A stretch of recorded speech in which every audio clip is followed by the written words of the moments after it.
So what we want to do today is want you to be really yourselves. We want you to, you know, talk like you talk with your mates, talk and be like the age that you are. So we don't want to turn you into 73-year-olds. You know, you're all about 14, aren't you? Is that right? Yeah. Yeah. So speak the way you would to any of your friends and speak to any, you know, to anybody like that, rather than, I don't want it to be me asking you a question and then you trying to speak in the best possible way and give me the answer that you think I want, because what we're looking for really is to get into your heads and understand what you think. Okay, so I'm gonna ask you some questions, but it's not gonna go round the room. I want it to be more like a discussion.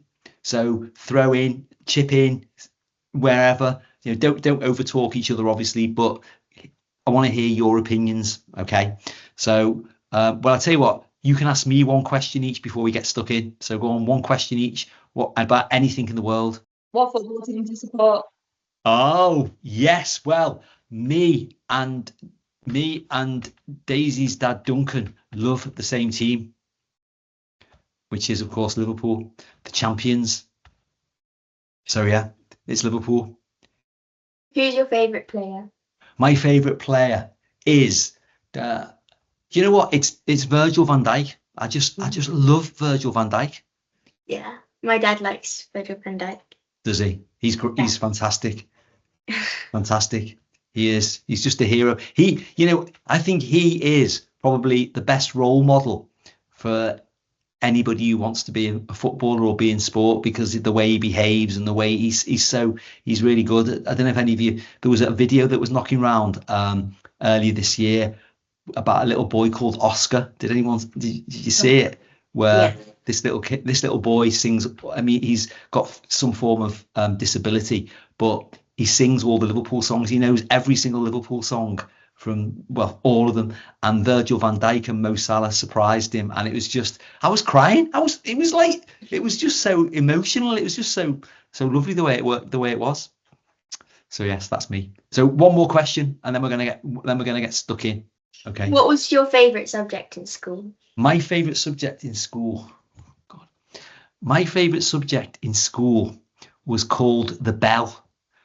Because when it rang, it meant it was either break time or home time, and that was my favourite part of school. Yeah, it really was.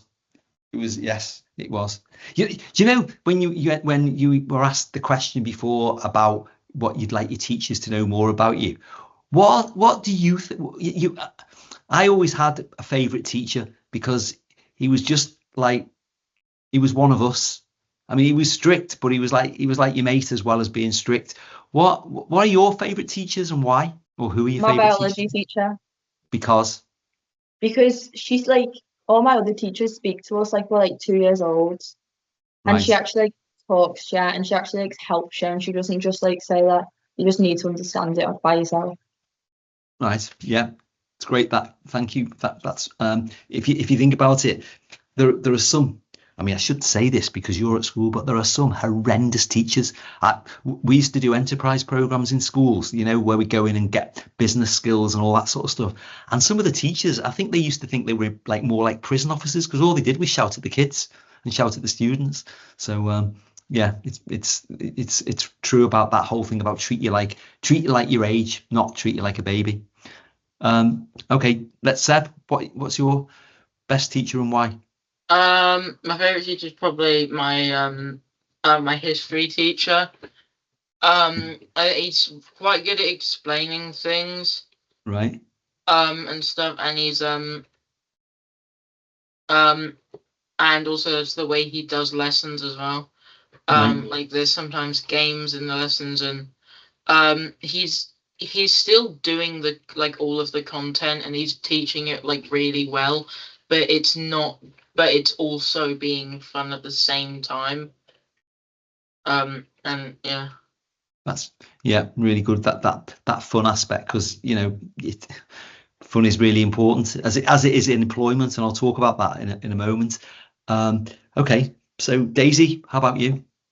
My favourite teacher is probably my PE teacher, because my favourite subject's PE, so like I get along quite well with her in the lessons. Like we have like a good bond, and as like Kiera said, like she treats me like, although she's strict, she also teaches well, but she also treats me like not a friend, but like not like I'm four. She treats me like I'm my age, so it feels nice to like have her in lessons. Good. Do you know, when you think about that, and you've talked about your teachers, and both of them, I mean, Seb, yours was about fun and the way in which he engages with you. Debbie, Kiera and Daisy, you two were talking about like the way in which they treated you as not as an equal, but they certainly taught you not like a little kid. So if you think about it, you know, what's your understanding of motivation? What does motivation mean? Like the will to do something. Yeah, excellent, Seb. Yeah. Anything to add to that, Daisy and Kiera? Like encouraging someone, like making them happy enough to like be motivated to do it. Yeah. Daisy? Like making them, I don't know, motivating someone so they feel more like committed and determined to do something. Right. Yeah, really good descriptions there, because I think the thing is, you know, when you get to the workplace, is that there's people who can motivate themselves. So for example, just thinking about you, Daisy, when you're going into a race, is that your will to win, you know, it will probably come from within your own head. But then when you've got to sit down and revise some of those subjects that you don't like, then that motivation probably doesn't come from within. It comes from outside. You know, it comes from other people or other things. So what I wanted to know is that obviously when you go to work, is that work is about being motivated, being successful at what you do. If I said to you, okay, you three are going to leave school in the summer, and from September you're going to go to work, what would be the best type of workplace for you? Who'd like to start? Probably like, for me, I feel like more of like a practical workplace, because I'm like, don't mind sitting down and doing maths or English, but it's like I prefer to work doing practical things instead of writing or like working on a computer. So when you say practical, give me an example of a practical thing. Well, like, I don't know, doing things like going around places, or like just not in one area all the time. I feel like I get bored of that. Right. And how about people, working with people? When I say working with people, obviously we all work with people, but I mean working in something where you're actually helping people or something similar. Yeah, I've always wanted to do something like be like a doctor or a nurse or like a physiotherapist, like something along those lines. So, right. That'd be good, because if you got injured while you were doing sport, you could treat yourself. Yeah. Kiera, how about you? I would say something like similar to Daisy. I would rather more like a practical like workplace, like place where I could work with people, like to help improve like the environment or like the work that we're doing. But I wouldn't really like an office job, like sitting down.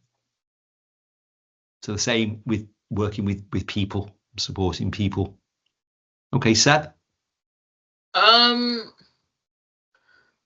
not really sure like what I want to do, but like wherever I end up working, I'd probably like to be in an environment where it's like everyone there like at least like likes their job, so that you're not in like because if everyone there kind of wants to be there or would rather be there than a lot of other places, you're gonna end up it's gonna be like more enjoyable than if everyone there just hates their job and just would rather be doing almost anything else, because that will like seep into like your experience and you'll just end up getting depressed. Really good point. And that's bringing me on to another question which you just made me think of now, and that is, if you mentioned about, you really want to be in the place and you really want to work there, what would be And I'm not talking about what would you be doing, but what is important, do you think is important to you to have a workplace that you think, oh, I can't wait for Monday morning to work and go to work again, rather than enjoying the weekend because it's such a great place to be? What would be a great place to work, a great type of place to work?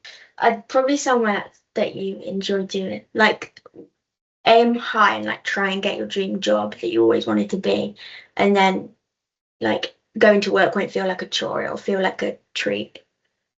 Right. And you know, when you go to work, obviously you're working for an employer. What would be a great employer? I don't want you to name an employer, but what would that great employer be doing which would mean that you'd want to be there and you'd reach your goals?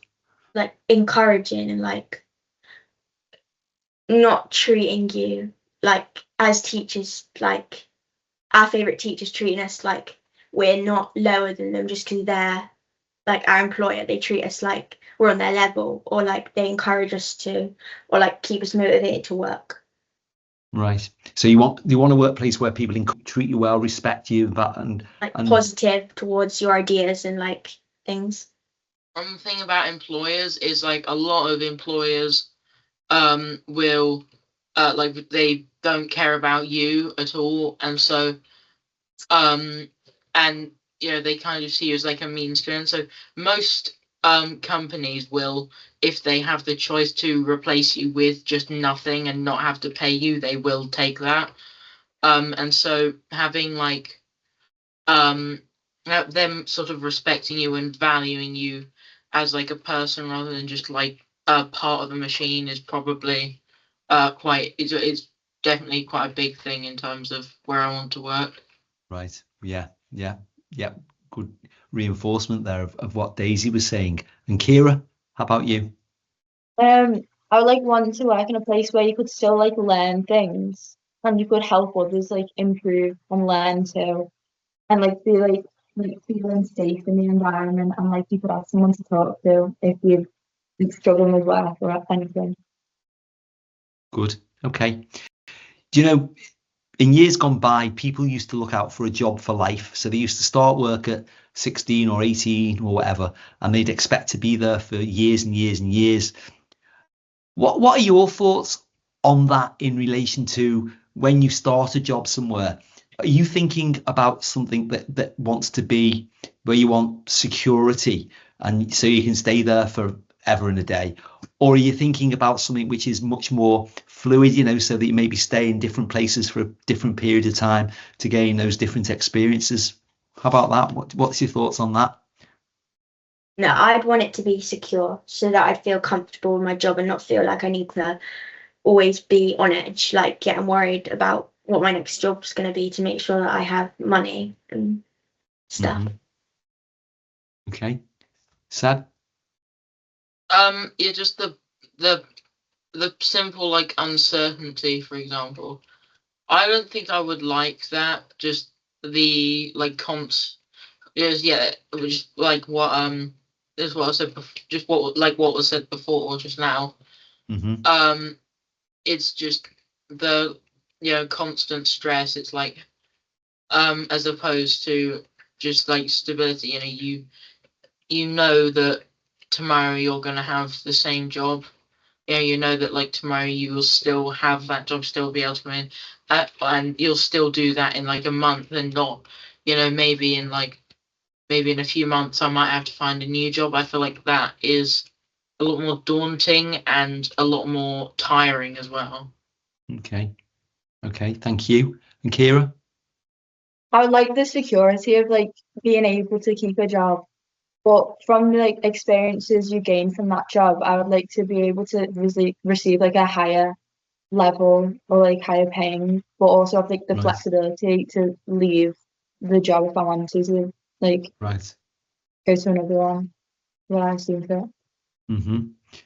And you know, when you think about the questions that there in terms of stability, what do you know about working in housing?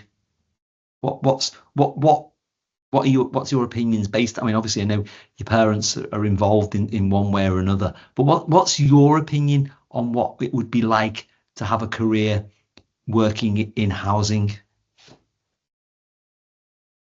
Yeah, I feel like it'd be good. I feel like there's lots of different job opportunities. Like it's not just going out and doing like repairs and like maintenance of houses and things.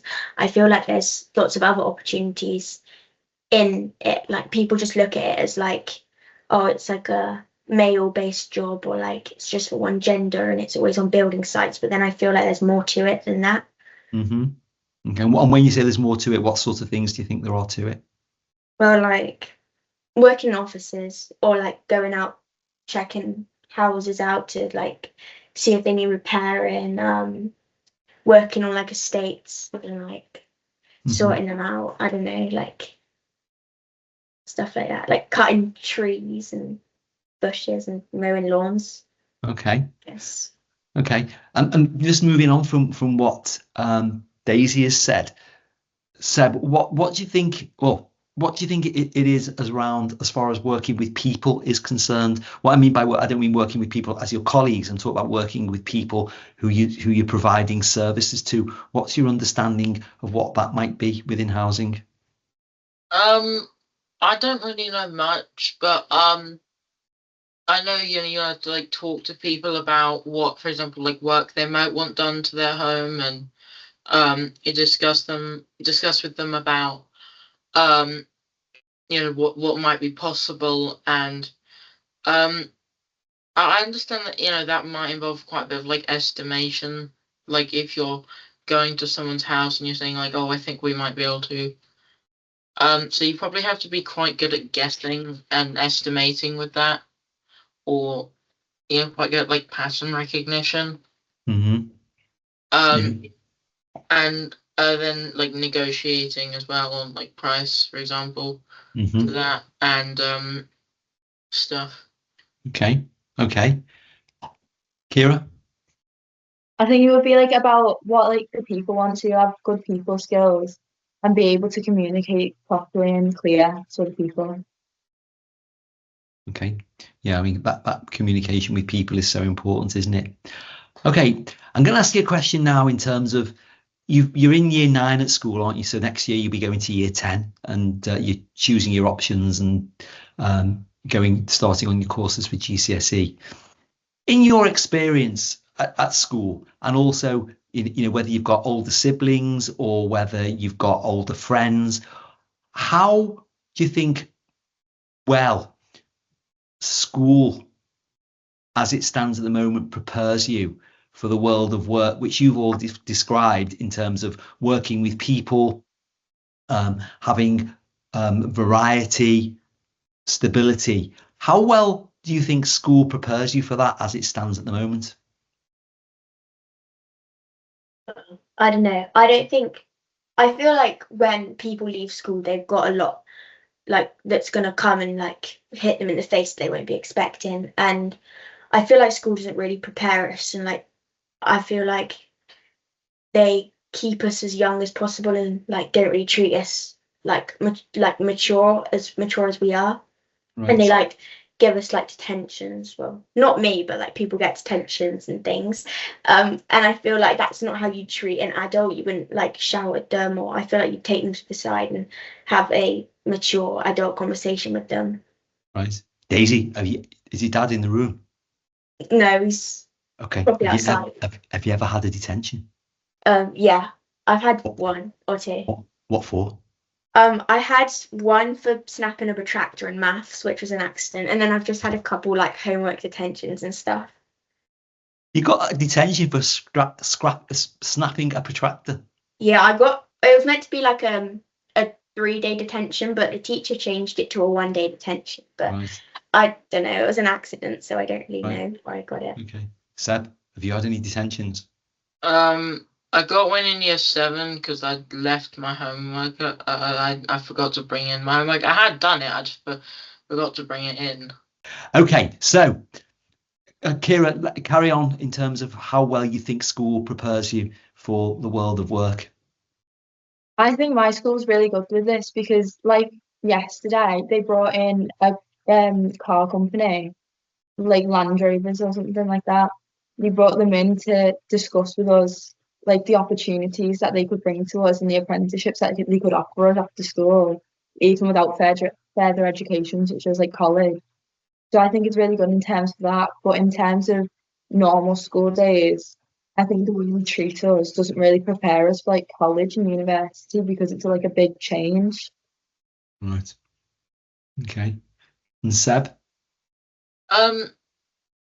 Like a lot of schools like have like careers programs, which can be quite good, but like the problem is like the school system that we have, it's undergone some changes, but the basic system where students they come into a classroom, sit in rows and look at the board and generally do work in silence on their own. It's something like it's like 150 years old and was designed to prepare people to work in factories, and it's just like really outdated, and there are definitely some improvements because it's very sort of do your own on your own, no one else is helping you, and it's designed to prepare people for like factories of the army because it's like really old. Okay, you just led me into a question now. Okay, so you are in charge of education and you are able to do whatever you want with the education system in year 10, which is where you're going next year. So what would year 10 look like to you if it was going to prepare you for work and if it was going to inspire and motivate you to want to be the best that you possibly can? Who's going to start on this one? I don't know. Well, I feel like they should keep like uniforms and things the same, but I feel like they should loosen up and like I understand that we got our GCSEs in year 11 and I feel like we need to keep learning obviously, and like the education should be more like knuckle down and learn, but then I feel like they should do like less detentions and things because I feel like it just like dampens the mood for people, if you get what I mean, like, and it just distracts, and like they're like, oh, like take your jewelry off, take your nail polish off, or like you can't have that haircut, but I feel like they shouldn't be focusing on that. I feel like it should be more focused on education and things. Right. And when you say focusing on education, I heard before about which subjects you liked and which subjects you didn't like. So what would you do differently as far as that education is concerned if we're thinking about helping to prepare you for further education and also for the year for the world of work? Be a bit more like close with the students and like learn what they want to be when they're older, and then like talk about that with them and how they could get there and how they could push themselves to the best of their abilities to get the grades that they want and become what they want to be. Okay, great answer. Kiera? I also think that they should listen to the students a bit more because also the angry kids or like the children that misbehave, they get left behind by the school system because of how it's set up. So I think if you actually had someone to talk to and the teachers were more focused on actually helping you and helping your education, as long as with your health and your mental health, I think it could also help a lot of like students across the country to get a good job and get a better education. Okay. Seb? I think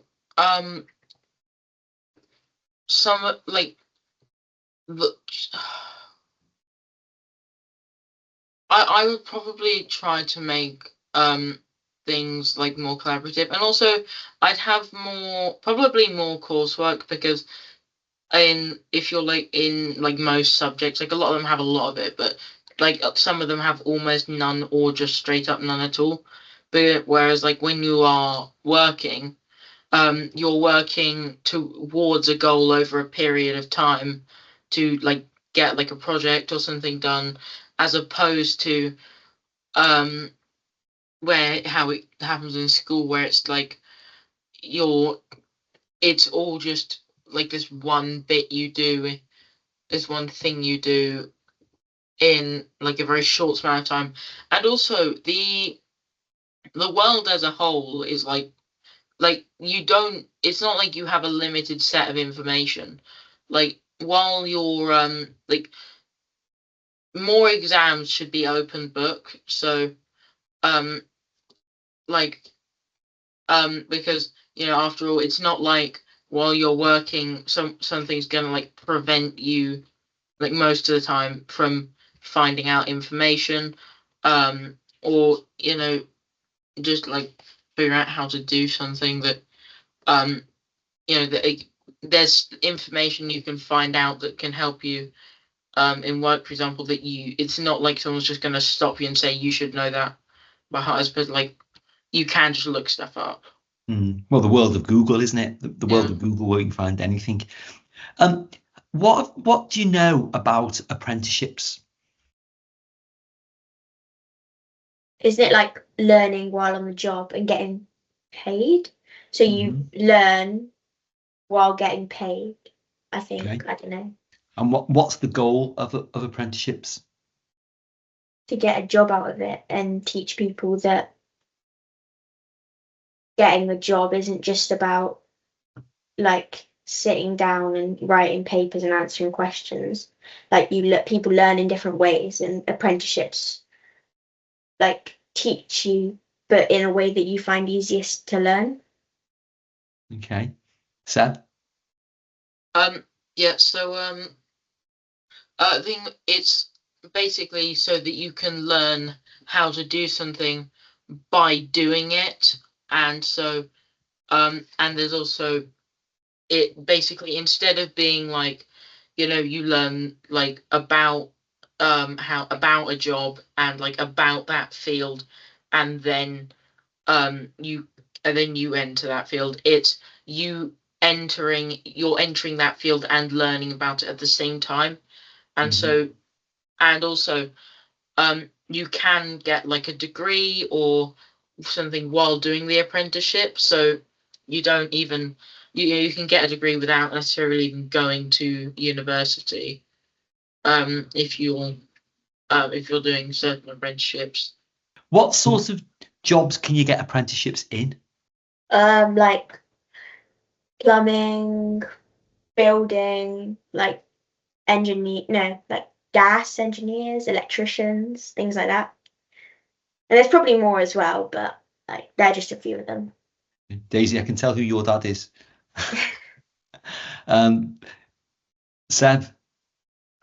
So as you said, most of them are in like trades. Most apprenticeships are in trades, but I believe it is still possible. So like my mum, for example, is in like marketing, so they build websites, and anytime they have like it's like 2 or 3 apprentices getting paid.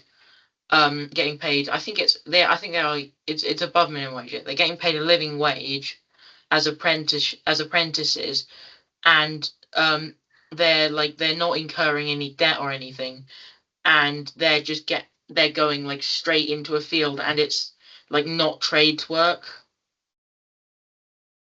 Okay, thank you. And Kiera?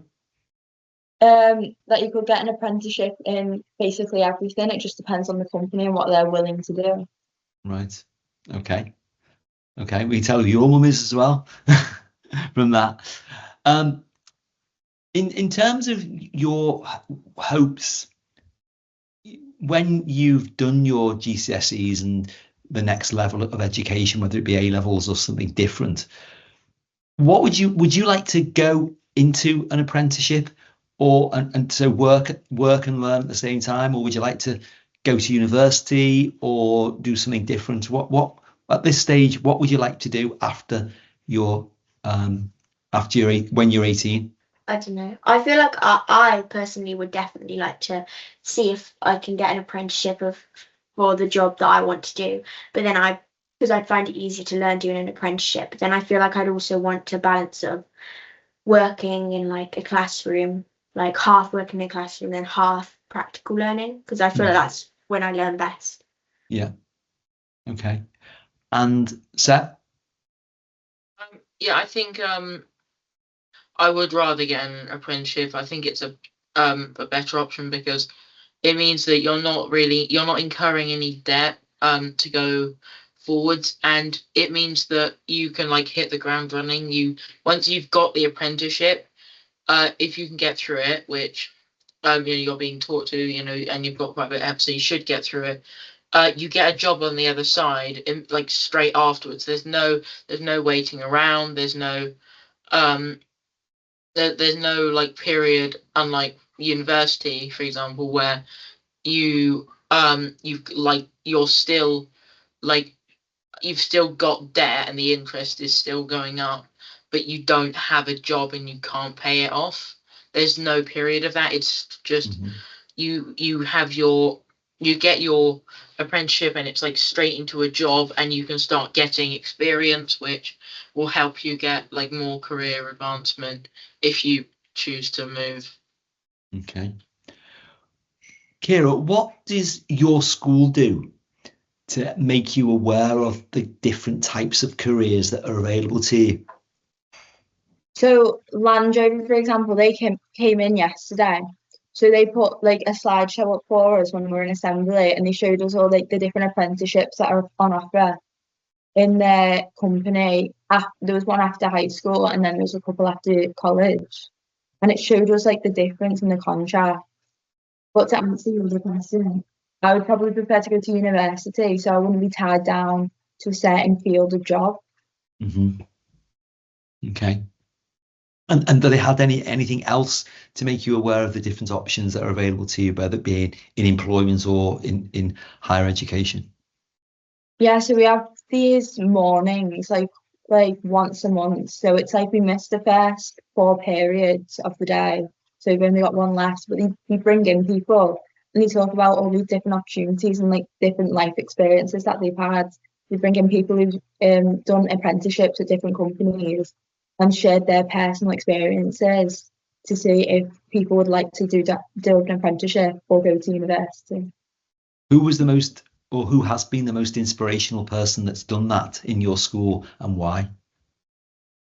Well, I think like Land Rover Rovers, they really like got in touch with me personally because I want to work with something in cars or like manufacturing. I found a really big interest in that. But one of the ex-Liverpool players, they came in and they talked about their education after high school. Can't remember much because it was like 4 months ago now, but it was a goalkeeper, and they also did a program on football in our school to help girls reach further in sports. Right. Okay. Thank you. Daisy, how about you? From what does your school do to make you more aware of the different careers and opportunities for further education available to you? They don't really do much. I think they focus more on careers when we get to year 10. So we've not really taught much about careers, but in computing, we did do a few lessons about like researching about careers and what we want to be, but that's it. I think they do like a careers meeting and like people come around to a school and like you get to talk to them. They do different jobs and things, but I think we're yet to do that. Okay, thank you. And Seb? I think my school has a pretty good careers program, or at least it's it's not like bad or anything. So every once in a while, like sometimes they've done like assemblies about what careers are available, and sometimes we have like in like tutor lessons, like 20-minute tutor lessons, we have like once a week we have like a one on the careers where we look at a career path or a job and what that kind of person like does, what that kind of job is, and also they have this every now and again there's like careers like where we have like a whole lesson so on careers, but like a whole like period. But the problem with that is I think that's a bit too like one size fits all, and it's more about just like kind of getting you to use this website called Unifrog to like look up jobs and just more. I think it gets better and more focused towards year 10, but sometimes it just feels like they're doing it for the sake of it. Okay.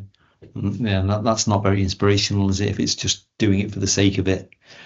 Okay, so we come. I'm sorry, go on, Seb. Sorry. Although they have had people come in before, and spoken to us, and and like they are like trying, but I'm just like yeah, I just don't know. I think it's just the approach is a little too like one size fits all. Right. Okay. So on that note, we've come to our final question, and that is, Seb mentioned there about one size fits all.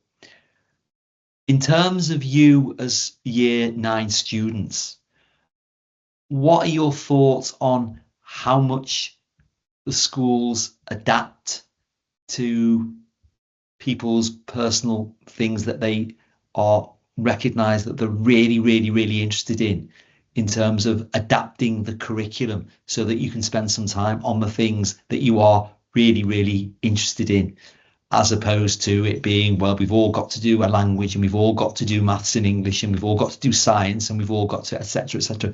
Tell me about what your thoughts are on how that happens at the moment and what you'd like it to be like. I know it's a double-headed question, which is what they do now and what you'd like them to do as far as personalising your education. So in terms of, for example, GCSE options, I think my school offers like quite a lot of freedom.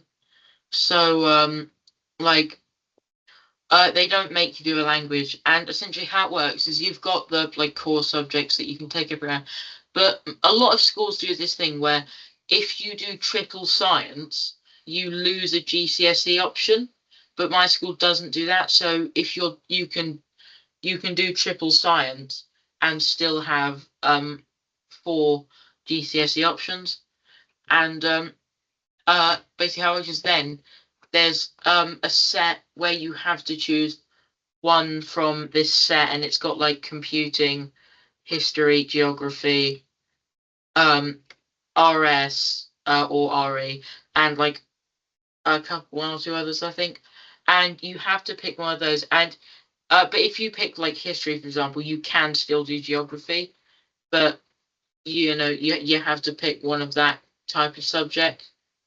And then beyond that, you have all the other ones, which has like DT and art and PE and all the other subjects. So I think it's quite good because you have a choice of doing all the subjects.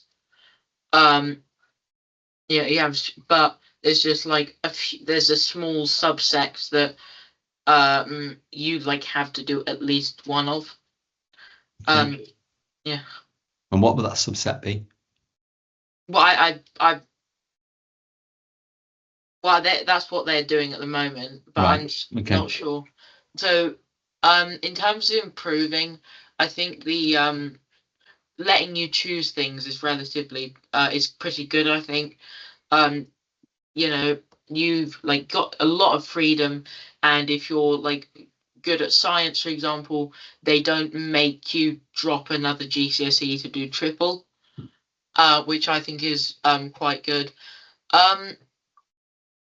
But something that could probably be improved is so a lot of people, everyone's kind of sort of left on their own to decide what they want, and like some teachers will specifically say to you, like, I think you should do this, my subject, for example, like you're good at it, but I think they should offer like a little more in terms of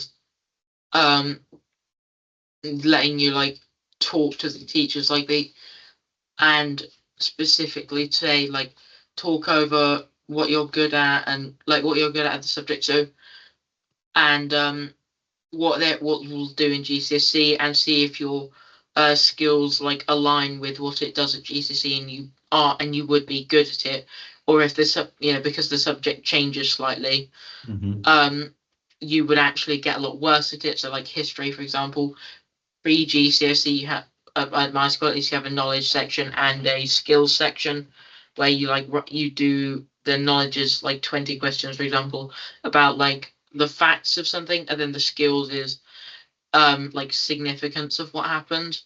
But at GCSE level you lose the information retention part and it's just the skills. Okay. So I feel like they could offer a bit more support on students meeting with teachers and being able, and maybe their parents, and being able to discuss what they would be specifically good at. Okay, Thank you very much for that. Thank you. Kiera? So I think about actually picking the options, my school needs to be more open, because we get put on a pathway, and if we want to pick something else that doesn't align with the pathway, we have to like fight with the school to get what we want. Because I'm put on EBAC pathway, so I have to do a language. So we're currently fighting with the school, so I could do PE instead of a language. So I feel like we should have more like lenience between that and more flexibility, because it's really not playing on students' strong suits, it's playing on like just like for the school reputation and like to keep that subject in the school. But then I think with what Seb was saying about talking to the teachers about your skills and things, so I think that's good. But also I don't think other subjects get like enough say, because I wanted to do more physics, but I couldn't choose like separate science because I would have to drop one of my options, which I wanted to do in college. But I really wanted to do physics. But I only do 2 physics lessons each 2 weeks. So 1 week I don't do physics at all, but that's really what interests me. So I want more like opportunity with different subjects. Like each subject has equal opportunities. Okay, thank you. And Daisy? I like agree with Kiera, because for me, my school, we also have like pathways, as you said, but we call them blocks. And for me, I took food tech, geography, PE, and drama, which like are options I wanted, but I had to fight for food tech, and I really enjoyed food tech. But I got restricted from what options I could do and can't do. And you have to take a humanity from my school, which is geography or history, and you either have to do a humanity or a language, but I didn't want to do either of those things because as I said, prefer practical things. And I feel like I'm not really going to benefit off geography apart from learning to read a map. So I feel like I didn't completely get all the options I wanted, but most of them. And I also feel like teachers like they don't really like listen to what you want, because I feel like there are like, I don't know, like there are other options that I want to do. So I'm in set 2, and set 1's like the best set. So I'm basically in middle set, but I don't get the opportunity to take triple science because I'm in set 2. So set 1 get more privileges just because they're smarter. So I'm missing out on taking triple science because just of my ability, like just because I'm not good at maths, I get singled out and put like into set 2, so I don't get to take it. And if you're not one of the smartest, then there must be some unbelievably very, very, very, very, very, very, very smart people, because you are exceptionally smart. You all are. The 3 of you have been absolutely brilliant. Seb, you wanted to say something? Yeah. So at your school, you're saying like your ability at maths limits your ability to limits what they let you do in science. Yeah, so for maths, I'm not very confident with it. Like, I'd say I would be in set 2 for maths, but I feel like I'd be lower. But then for English, I'd say I'd be in, like, I'm more confident with English. But because I'm not very good at maths, it then makes it so that my English and science set are lower, so that I have to go into set 2 for both of those. So I'm not reaching, like, my targets because I'm limited to what I'm learning. I don't know how to explain it. Like, I'm not getting pushed to my limits for English because I've been taken into set 2 just because of my ability for maths and stuff. I just want to add something on to that. But for my school, it's if you're in top set, so like set 1, we're more restricted because we're forced to do a humanities, we're forced to do a language, and we're limited with the options we can pick because we can only pick 3 more. And if we pick triple science, we've only got 1 option left. Right. What it sounds to me is that there's quite a lot of restrictions in terms of, you know, what you want to do. And if you think about it, ultimately, at some point in the future, you're going to be going into some form of employment. What else could your schools do which would mean that you'd have a greater awareness of the range of different employment opportunities that might be available to you? Just listen to what we want, really. like I feel like they just don't listen to us, and we're the people going to the schools where I feel like we should get like, well, I'm not saying my school's awful, I really enjoy my school, but I feel like they should just listen to us and take our ideas and feedback, because we're the ones that are going to benefit off it most. Okay. Kiera? I think the same. I think they should also listen to us. And I think they should open up more opportunities, because we are going to be the next like generation. We're going to be like the working, and we're going to be helping them when they get older. So we're going to be the next doctors and nurses. So I think we need to stop being so strict, because when they're strict and when they're mean and they shout at us, we don't want to talk to them. So we won't talk about what we want in the future, or the opportunities that we want to see in the school. Okay. And finally, Seb? Yeah, so on that about like some students getting like singled out because of behavior, for example, I do think that is a problem where because of, for example, just what's the word?